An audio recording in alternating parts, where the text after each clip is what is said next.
તો મારા વાલા પથરા નાખે એટલે ઓલો વયો જાય. એટલે બધાએ પછી એને બોલાવ્યો, તો અમને બધાને ગાંડા સમજેસ? ઓલો કાંઈ ન બોલ્યો.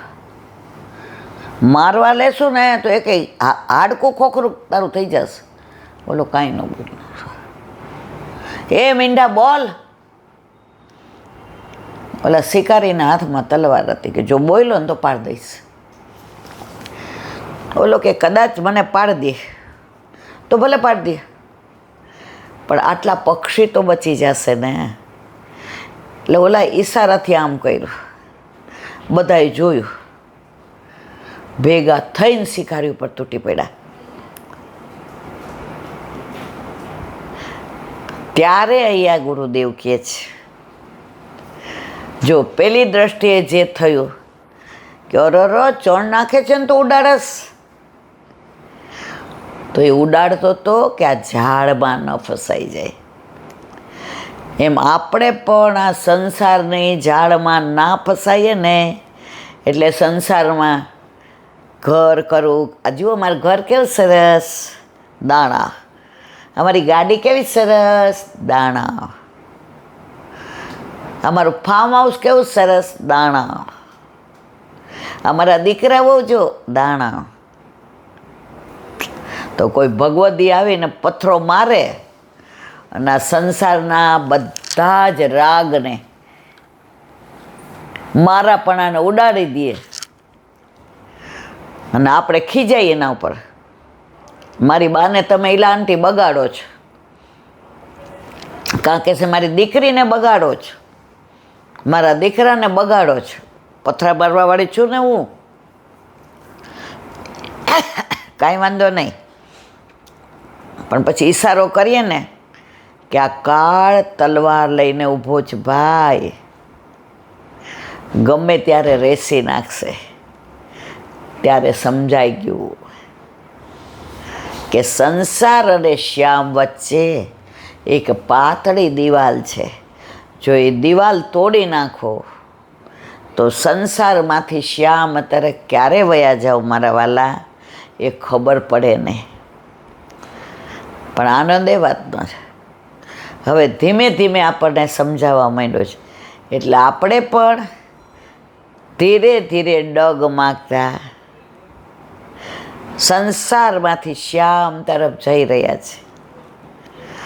તલવારવાળા દેખાય, ડરવાની જરૂર નથી. તમારા ઘરે તમારા માથે જે પ્રભુ બિરાજે છે એ પૂરેપૂરી તમારી રક્ષા કરશે, એમાં કોઈ શંકાને સ્થાન નથી. તો આ દાખલા ઉપરથી ઘણીવાર કોઈ આપણને વડચકું તો લે, કોઈ આપણને ખીજાઈ લે, કોઈ આપણને એમ કે આવું કેમ કર્યું. એ પથરા મારવા વાળાને માન આપજો, એના હાડકા ખોખરા ન કરતા. નહીંતર ઓલો તલવાર લઈને શિકારી ઊભો છે ને કાળ રૂપ, એ ક્યારેક કાળનો કોળિયો કરી જશે, તમને મને ખબર નહીં પડે. જો મારા વાલા, કોઈને સલાહ આપવાનું હજી મારું સામર્થ્ય નથી, પણ આ તો જે સાંભળ્યું કે વાંચ્યું હોય ગ્રંથમાં, એ તમને એટલે કહું છું કે મારું પાકું થાય. આપણે ભણતા હોય ને પછી સ્કૂલમાં ટીચરે જે પાઠ ભણાવ્યો હોય ને, એટલે કે જે સબ્જેક્ટ ભણાવ્યો હોય, આપણને એમ કે આવતીકાલે પાકું કરી આવજો. હવે પાકું કરીને જાય ને તો આપણને પ્રશ્ન પૂછે. જેણે પાકું કર્યું એને જવાબ દેતા આવડે, ન કર્યું હોય એને ઊભા જ ન થાય. તો બસ હું તો પાકું કરીને તમારી પાસે આવું, તમારી પાસે બોલું ને મારા વાલા, એટલે મારે પાકું થઈ જાય છે. હું તમારા માટે કાંઈ કરતી જ નથી. હું તો એક નંબરની સેલ્ફિશ છું. મારું પાકું થાય છે ને એટલે કરું છું. તો એમાં પાકું કરવામાં ક્યાંક મારાથી ભૂલ થઈ જતી હોય તો એ આ જીભનો વાંક છે. અને તમને આનંદ આવતો હોય તો આ વલ્લભની વાણી છે એટલે આનંદ આવે છે. બોલો વલ્લભાથી. એક મિનિટ. વલ્લભાધીશિકે વ્રજ વિહાર. આપણે અત્યારે ચંદ્ર સરોવર પર લીલી પરિક્રમામાં ચાલી રહ્યા છે, માનસીમાં. અઠવાડિયું વલ્લભ ભેગા પાછા સૌરાષ્ટ્રની બેઠકો કરીએ એવા, લૌકિક સાથે અલૌકિક કરીએ એવા.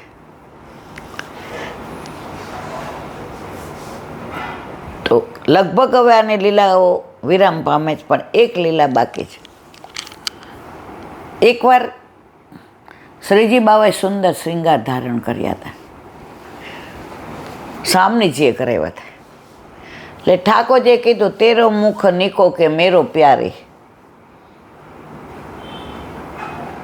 તો ત્યારે ચંદ્ર સરોવર પર કૃષ્ણદાસજીએ રાસધારીઓને બોલાવ્યા અને ચત્રભુતદાસને કહ્યું કે તમે આવો.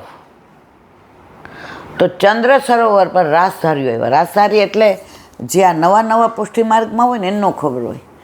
મને જ્યારે નાના હતા ને તો અમે ભાટિયા ડેલીમાં થોડો વખત રહ્યા, પછી અમે દ્વારકેશ બાવાના બંગલામાં રહેવા ગયા. તો ત્યાં જ્યારે બિરાજે ને ત્યાં રાસધારીઓ આવે.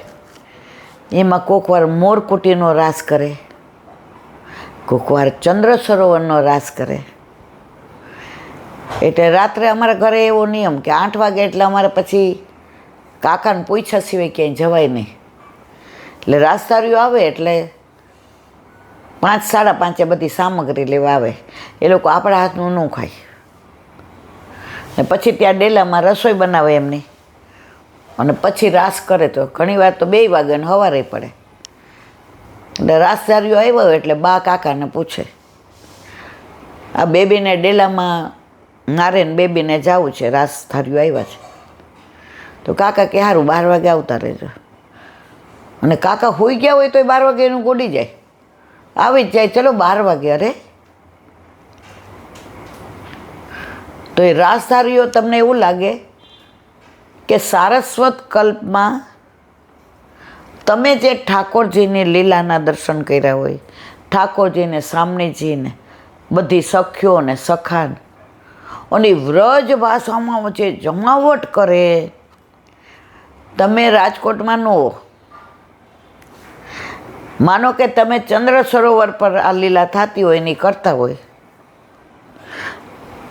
તો સારસ્વત કલ્પના ચંદ્ર સરોવર તમે પહોંચી જાઓ. અત્યારે તો આ ટીવી ને મોબાઈલ એવી રગડી છે, પણ તમને એમાં આનંદ નહીં આવે. એમાં પૂતળા છે, અહીંયા સાક્ષાત છે. હવે ચંદ્ર સરોવર પર આ કૃષ્ણદાસ અધિકારીઓએ રાસધારીને બોલાવ્યા. એટલે ચત્રભુતદાસને કહ્યું, રાસનું કીર્તન ગાઓ. ચત્રભુતદાસ કે, હું જેના માટે ગાઉં છું, જેને સંભળાવું છું, એ તો પધાર્યા નથી, હું કોના માટે ગાઉં? હું ના ગાઉં. કૃષ્ણદાસ અધિકારી હૈસા. આ વાત શ્રીજી બાવાએ ગિરિરાજી ઉપર સાંભળી કે મારો ચત્રભુતદાસની કેવી ટેક છે કે મને ન સંભળાવે, બીજા કોઈ ન સંભળાવે, એ મને જ સંભળાવે. હવે રાસધારી બધા ખરેખર સારસ્વત કલ્પના મારા જ સ્વરૂપ છે, એનામાં આવિર્ભાવ એ જ છે. પણ મારો ચત્રભુજ જ્યાં સુધી મારા દર્શન નહીં કરે ત્યાં સુધી એ નહીં ગાય કીર્તન. ગિરધરજીને કહ્યું ઠાકોરજીએ, ગોવર્ધન મોકો ચંદ સરોવર લે ચલ. અરે બાબા, રાતના મૂકો લે ચલ. ગિરધરજી સમજી ગયા કે બાળહટ, રાજહટ, સ્ત્રીહટ અને યોગહટ. પધરાવ્યા અને આવ્યા ક્યાં? ચંદ્ર સરોવર પર. આ દર્શન એકલા ચત્રભુતદાસને જ થયા. ટેક કોની હતી? ચત્રભુતદાસ. કે હું બીજાને નથી સંભળાવતો, આપણે તો કોઈ આમ માઇકમાં બોલતા હોય ને કોઈ એવું રાજકારણી આવી જાય તો આપણને કોઈ ક્યાં વખાણ કરે, હટ તારા શું વખાણ કરું? જેણે તને બનાવ્યો છો એના વખાણ ન કરો. ઓલો અકબરના રાજમાં એક માણસ આવ્યો તો અકબર સવારે એક જ ટાઈમ મળે. ઓલો આવ્યો દોડતો દોડતો, દ્વારપાલે ના પાડી કે એમ ના જવાય, હવે બધું બંધ. હવે રાજા અત્યારે એના ઓલામાં છે, અકબર રાજા. બેયને એવી કોણીથી ધક્કા મારીને પાડી દીધા. ગયો અંદર, દરવાન બિચારા પાછળ દોડ્યા તો જઈને જોયું તો ઓલો રાજા હતો અકબર, એ નમાજ પડતો હતો ને ખુદા પાસે માગતો હતો. નીચું મોઢું કરીને પાછો આવ્યો.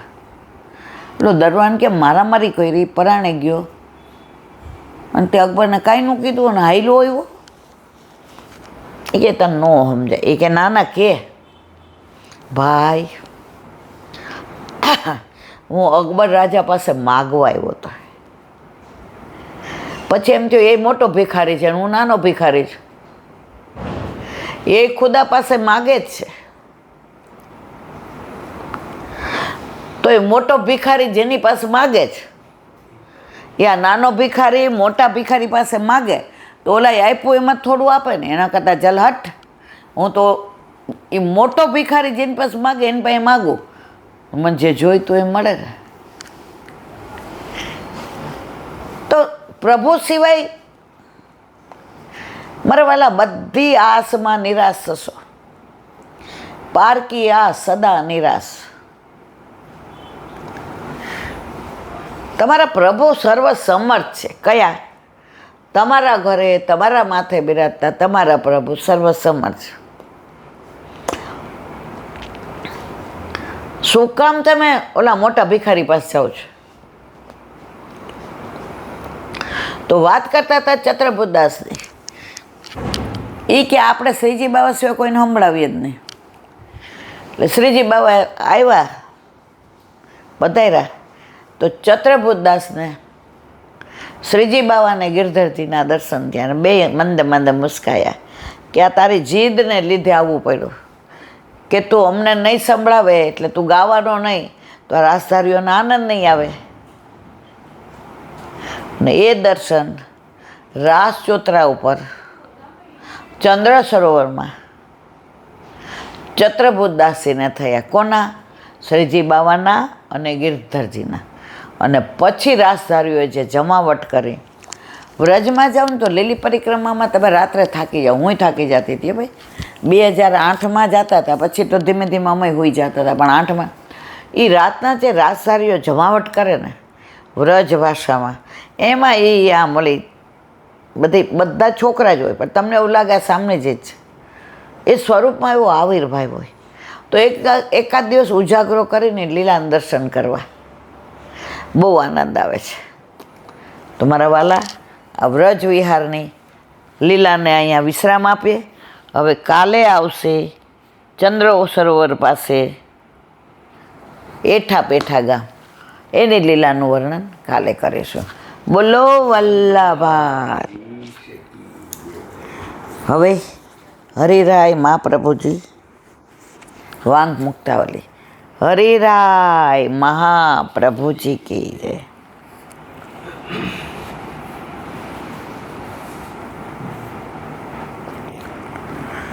મર્મ 4 દિનતા. આપણે આ શેનું કહીએ છીએ? આશરો એક શ્રી વલ્લભાધીશ કો માનસી રીત કો. એ જે આશરાનું પદ બોલીએ છીએ ને એમાં 10 મર્મ છે. એ 10 મર્મનું વારાફરતી અહીંયા આપણે વર્ણન કરીએ છીએ. ચતુર્થ દીનતા સર્વ સાધનાભ બોધત પરમાર્થિક પ્રકાશેન કૃષ્ણ કોમલ માનસ ભક્ત દુઃખાસ શીઘ્રમ સ્વરૂપમ પ્રાપયેત પુનઃ અપાર કરુણા સિંધુર દુર્ખિતાંતરદપેક્ષતે. ગુજરાતી. ચતુર્થ મર્મ દિનતા જ જ્યારે સર્વ સાધનોથી હું રહિત છું. આપણે કાંઈ કરી શકતા નથી, પણ દીનતા છે ને એ આપણા હાથમાં છે. આજે આપણે માનો કે બેઠકમાં ગયા અને અપરસ કરીને બહાર નીકળાય, તો બીજાએ સાડી જલ્દી પહેરી લીધી ને દોડ્યા, તો આપણે એને એમ કહેવાય, અમે વહેલા નાયા હતા ને લાઈનમાં આવો ના, તમે વહેલા જાઓ છો અમારે શોધી લેજો કે આવે છે. આ દીનતા. હવે વલ્લભના સુખનો વિચાર કે આટલા બધા જારીજી ભરીને ધરશો, કેટલું ઢોળાય, કેવા નેવડા આખા રસ્તે નીતરતા આવે, સામગ્રી ધરીએ તો સિંગદાણા ને બધું વલ્લભ પર પડ્યું હોય, ધોતી આખી પાછી થઈ ગઈ હોય. આ કેટલો શ્રમ પ્રભુને. પણ દીનતા હોય તો આપણે શું કહીએ, બેન તમે જારીજી ભરો, હું તમને હાથ અડાડું. જો ઇલેક્ટ્રિક શોક કોઈને લાગ્યો હોય ને એને તમે બચાવવા જાઓ ને તમે જાઓ, એને અડાય જ નહીં. તો જારીજી ભરે છે એનામાં જે ભાવ છે એને હાથ અડાડો, તમારામાં આવવાનો જ. તો દીનતા આવી જાય ને તો દીનતા પેલું પગથિયું છે. પણ અત્યારે તકલીફ એ જ, તારી પહેલાં હું કરું.